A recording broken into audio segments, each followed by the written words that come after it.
Cookies. ಇವತ್ತು ನಮ್ದು ಸ್ಟೋರಿದು title the lion makers. ಶುರು ಮಾಡೋಣ. Once there lived 4 priests in a village.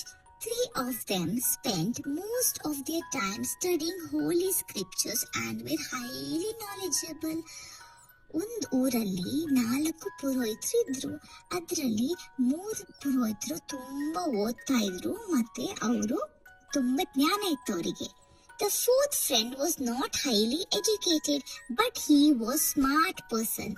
4ನೇ ಪುರೋಹಿತರು ತುಂಬಾ ಓದಿರಲಿಲ್ಲ, ಆದ್ರೆ ಅವರು ತುಂಬಾ ಸ್ಮಾರ್ಟ್ ಇದ್ರು, ಹುಷಾರಿದ್ರು. One day the 3 learned priests decided to travel to a distant kingdom where they could impress the king with their knowledge and get a handsome reward. ಒಂದಿನ 3 ಕಲ್ತಿರೋ ಪುರೋಹಿತರು decide ಮಾಡ್ತಾರೆ, ನಾವೀ ಪಕ್ಕದ ರಾಜ್ಯಕ್ಕೆ ಹೋಗೋಣ, ಅಲ್ಲಿದು ರಾಜನ ಭೇಟಿ ಆಗೋಣ, ಮತ್ತೆ ಅವ್ರಿಗೆ ನಮ್ದು ನಾಲೆಜ್ ಎಲ್ಲ ತೋರ್ಸೋಣ. ಅವ್ರಿಗೆ ಏನಾದ್ರೂ ಖುಷಿ ಆದ್ರೆ ಅವರು ನಮ್ಗೆ ಬಹುಮಾನ ಕೊಡ್ತಾರೆ. The 4th friend requested them to take him along. The 3 learned priests agreed, and